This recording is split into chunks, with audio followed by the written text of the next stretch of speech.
Thank you very much for allowing me in here to sit down, ask some questions. I'm hoping to get a chance to ask you some questions that I haven't been able to so far. So I'm excited about this, and I want to start with this. Go back a little bit. Years ago, I used to cover a Republican senator named John Kyle, and he used to start all his meet and greets off by explaining his political philosophy, where his political North Star was. And I always thought it was kind of a smart way to start, because he would say, this informs you how I look at the problem, because you're going to ask me about problems of today, but this will tell you how I look at problems and how I'll look at them in the future. Mm-hmm. So I want to start with you. I mean, what is Kari Lake's political philosophy? That's great. I mean, I think it's getting back to the Constitution, freedom, individual rights, liberty for all, and the ability to have a chance and a shot at the American dream. That doesn't mean it's easy. That doesn't mean you don't have to work.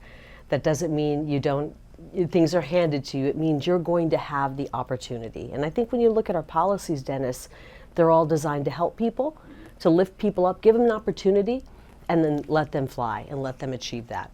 Whether it be our homeless policy, whether it be what we're looking to do at the border to make sure that our streets are secure and safe, our education policy, give kids an opportunity to get training for trade schools or vocational or career certification in high school, so they have the ability to go grab those opportunities. Yeah, is it still though safe to say you're a traditional conservative, or like are you somebody that's traditional conservative that's now got a twist to it? Because I know that when you first registered to vote, you said you registered Republican. You voted for Ronald Reagan. Republican, yeah. Like, what remains in your political philosophy from that time, like now, and what's changed over that time? I think I'm a Goldwater Republican, and a Goldwater Republican morphed into a Reagan Republican, morphed into a Trump Republican. They were all, if you think about it, they were all make America great again. Put America first.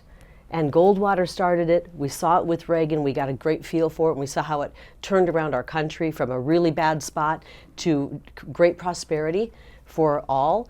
And then we got a taste of it with President Trump. And that works. Those kind of policies work. America first. We're going to take it state level and go Arizona first. Okay, and let's move from the philosophy part to the experience part. You've been in the news for 30 years. You were in this market for a long time. People know you. But what about the executive experience? You're one of two people who are on the brink of taking over a state of Arizona with a general fund budget of $13 billion. It's an executive position. Prior occupants have had executive experience. How can you assure voters who may be looking at this like, look, I've got the chops that it takes to run an operation that large? I think they said the same thing about Ronald Reagan when he took over as governor of California. They said he's just an actor. He used to be a Democrat activist. What does he know? And he turned out to be one of the greatest governors, not just of California, but I think in the history of our country, if you look at what he did to turn California around. My qualifications are I have a great understanding of Arizona. I covered this state for nearly 3 decades, so I know the issues. Very few jobs require that you walk in the door, wrap your arms around the biggest issues facing the state that day, figure out what those issues are, the experts in those fields, and then break that down into an understandable story for the people to understand. We need that right now. I've also been married to a small business owner, so I understand the struggles that small business owners face to make payroll and to make the bottom line work out. And I'm also running, if I may brag a bit, I think the greatest, strongest campaign in the country, arguably. We've raised millions of dollars. We have an army of volunteers. I'm managing this. I'm the campaign manager here. We don't have a campaign manager. I didn't rely on Washington, D.C. consultants to come in and tell me how to run a campaign. We started from scratch. We brought in a few people. We've built this and grown, and we have a movement. This isn't just a campaign, it's a movement. And I am running this campaign. Well, I mean, just to push back a little bit on that, I mean, your opponent has raised, I think, more money than you. And people watching that, they would point that out real quick. Like they'd be like, Kari, Katie Hobbs has raised more money than you. This is still a toss-up race. Not from regular real people. We have more donors, and you can take a look at our financials. Tens of thousands. We're close to 50,000 probably. Small donors. We're talking like $50 and $60 donors, and so we have a movement. She doesn't. She's got the typical money pouring in from the typical people, the typical political elite, and the big donors. That's who's pouring in money. She's not running her campaign, and she can't even run the Secretary of State's office. She's incompetent. The Arizona Supreme Court even called her incompetent in a recent ruling. We've seen her incompetency play out over and over again. So I don't know what her qualifications are. She was a social worker. She was a completely ineffective senator who is racially discriminated and sexually discriminated against her employees, paying women of color $30,000 less than the white men in her office. So her incompetency, her problems and issues are not issues we want to have in the governor's office. Okay.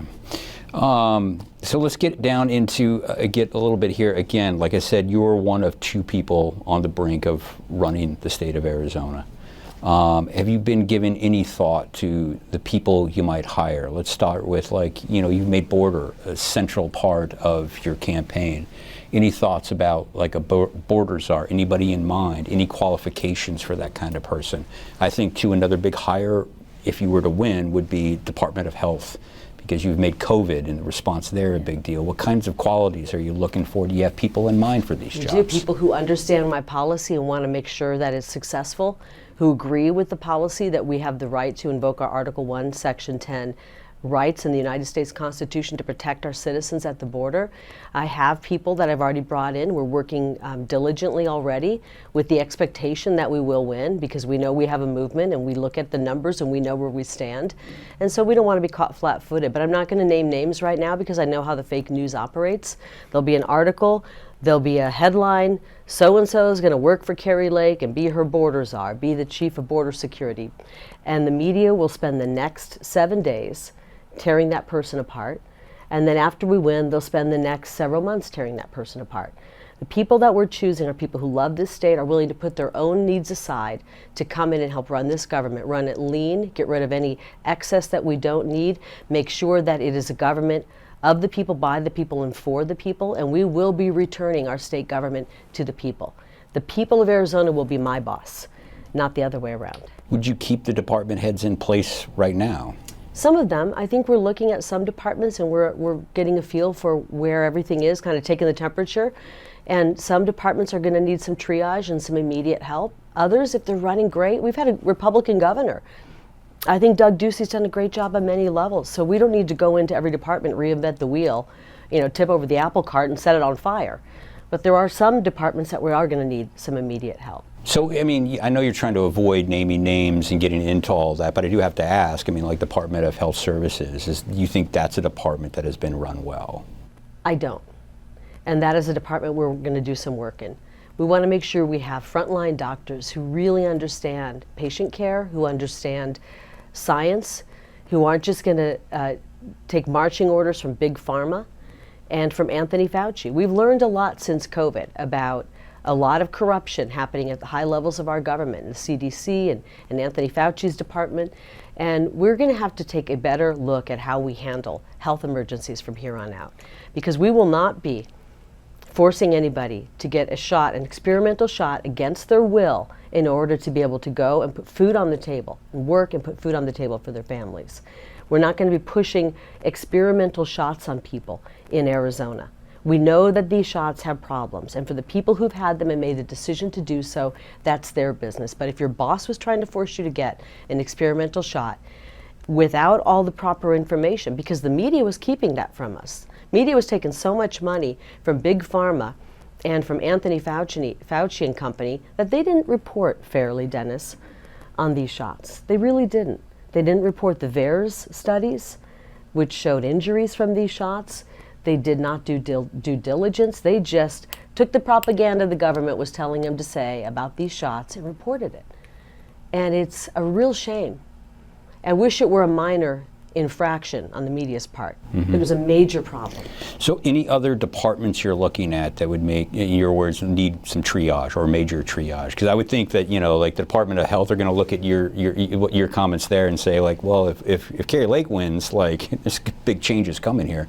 any other departments that you see out there that you're willing to talk about? I'm really focused on winning this election. I believe we're going to win it, and we are working really hard every single day. We're doing between 6 and 10 meetings and rallies and events a day, and so I'm going to keep focused on that. And we'll cross that bridge when we cross that bridge. But we want to make sure that people are on board with putting the people of Arizona first.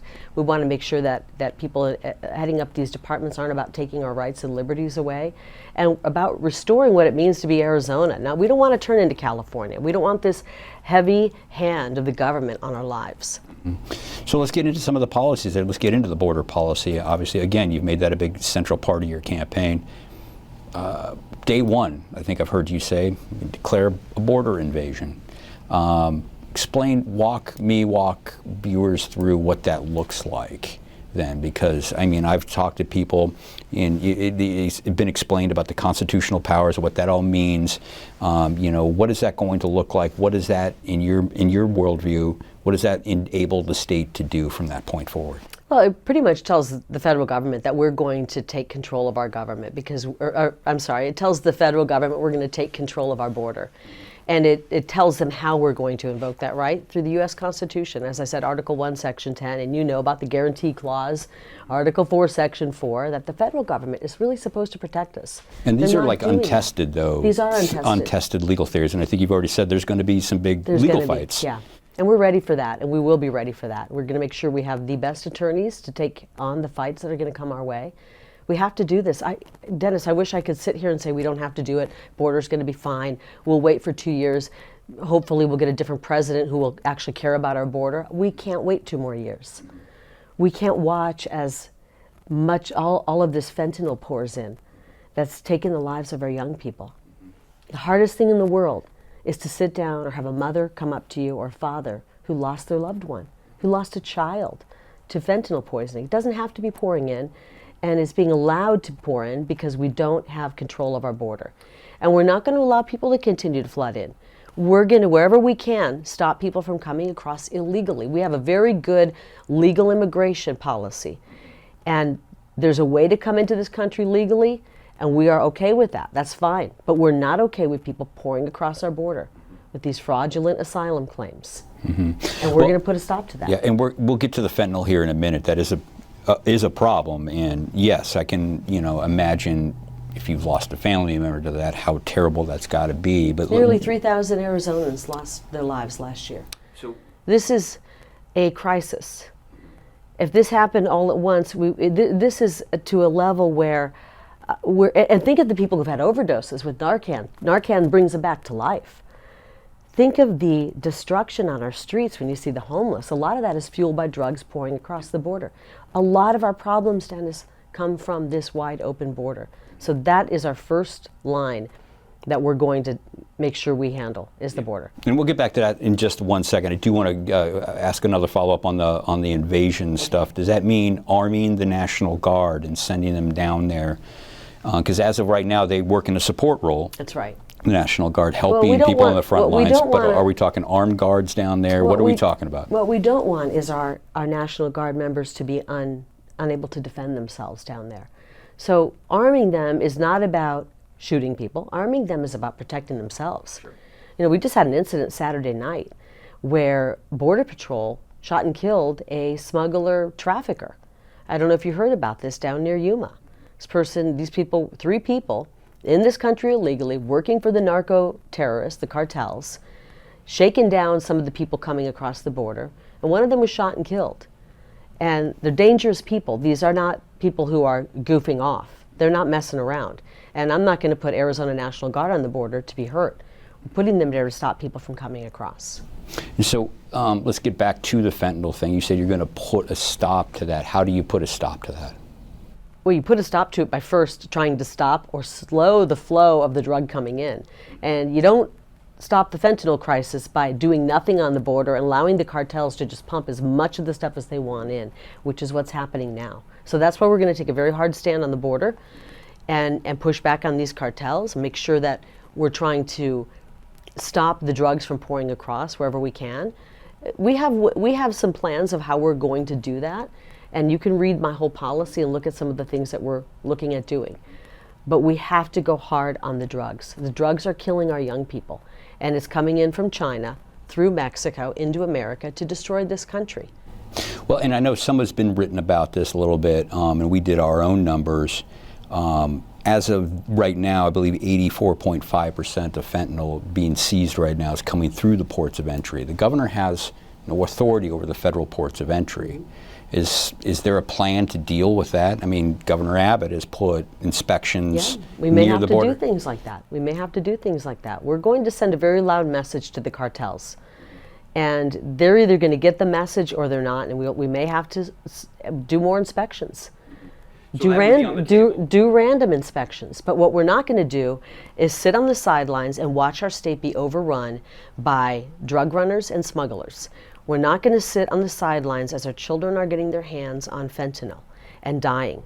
We're not going to sit on the sidelines as our homeless population is getting hooked on drugs and festering on the streets. We're going to do what we have to do to stop this.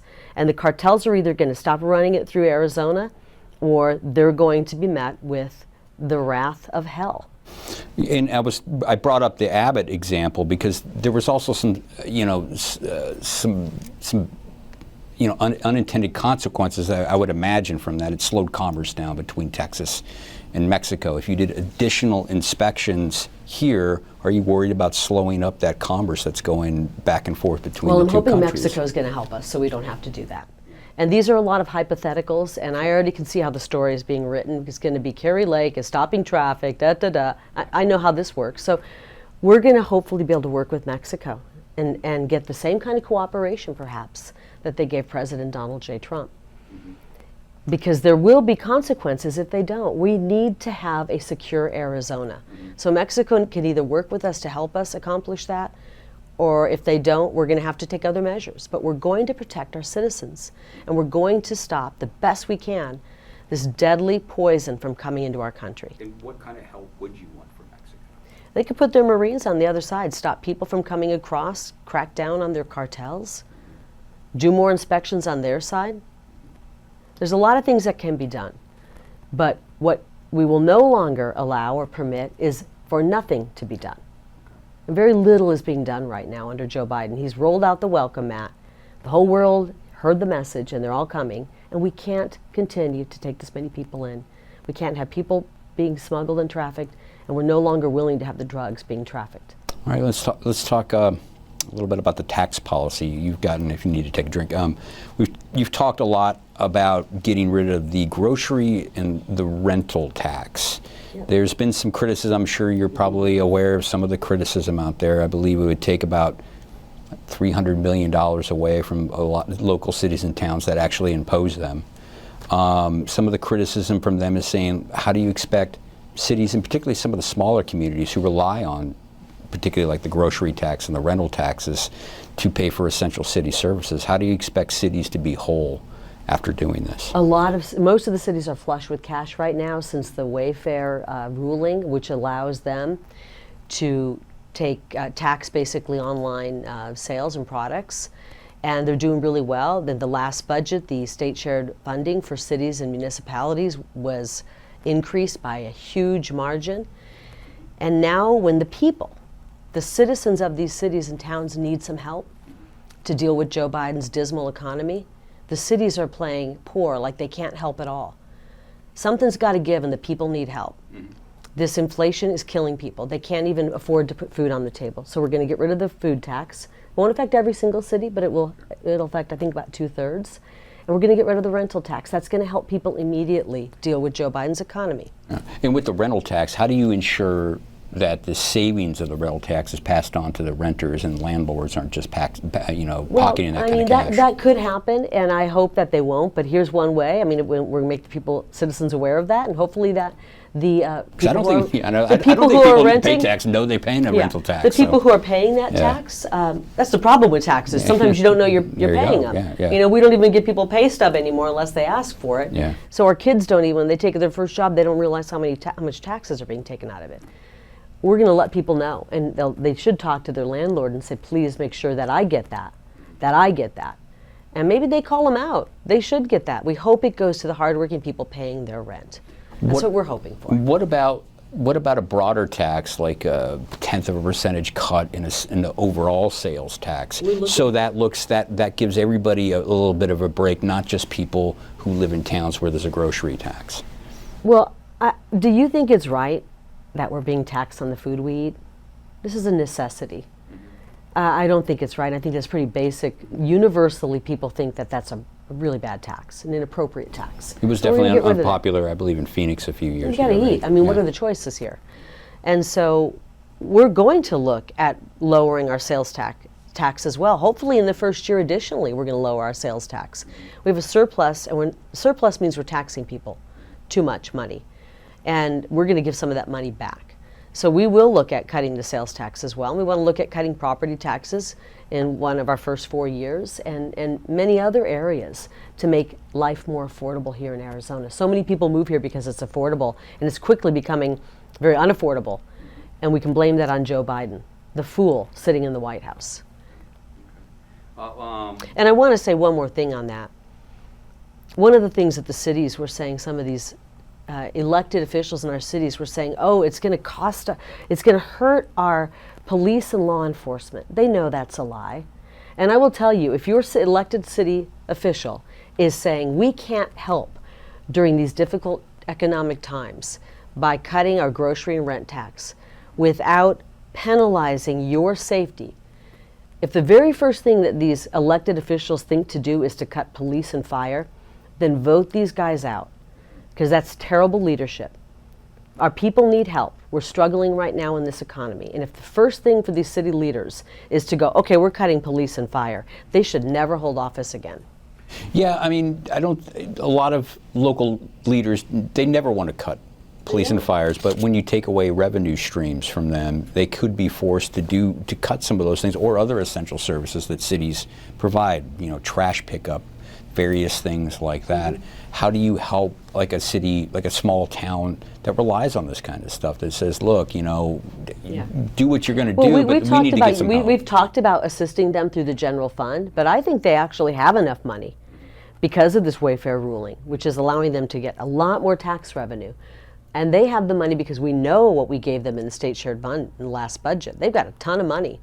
And I don't see any of that filtering back down to the hardworking people who are struggling right now. Okay, let's talk a little bit about your school plan. You're really big right now in the dual track plan. Now, for our viewers who aren't familiar with that, this is kind of a throwback, right? You want people in high school to be put on different tracks if that's what they want, so they could get out of high school and maybe be certified to run, a machine, be a machinist or various trade, like a plumber or something. Explain that a little bit. Plumber, coding. We have many career certification to be a CNA, work in a medical setting, and then work their way into maybe being an RN someday or beyond. We need to prepare our kids more for the opportunities that are out there. There are great jobs out there. One of the things I've learned in my 500 plus days of campaigning and talking to industry leaders and business leaders is that they have good, high-paying jobs that don't require a college degree, but they do require some skills. And there's not a reason in the world that we can't be training and helping our kids right there in high school to attain those skills so that when they walk out of high school, they are ready with not only their diploma, but with the skills to get those jobs that are high-paying. And I always talk about the Vail School District, a public school district near Tucson, and they have a welding program. These kids are getting out of high school 100% in that program with a full-time job offer, making between $70,000 to $100,000 with full benefits. Phoenix Union High School is doing great. They have a great vocational and trade skill training program. I really truly believe, Dennis, as a product of a public school, my opponent was not the product of public schools, I was, this will help save our public schools. And I already know 2 public school districts that are doing this. There's many more, but I've been to 2. And they're doing it very successfully, and the kids are turning out ready for the opportunities that are out there. And let's talk about ESAs. You're a fan of the empowerment scholarship accounts out there. And, the idea is, for the money to follow the kid. But as of right now, there's almost no accountability for that for these private schools that are now taking public money. Do you think there needs to be more accountability from these private institutions to make sure that, you know, taxpayers are getting the biggest bang for their buck, or they're getting what they pay for there, you know? Sorry to laugh. Do you think taxpayers are getting the biggest bang for their buck when we force that money to go right into the public school that's failing? They are forced to, like, you know, put out test results and other things so like that. they're teaching to the test. Yes. Our kids aren't getting any smarter. Yes. Our kids' minds aren't being stimulated. Sure. The way the system's working now is broken. And we all learned that, especially during COVID, how broken it is when we saw what they were teaching our kids.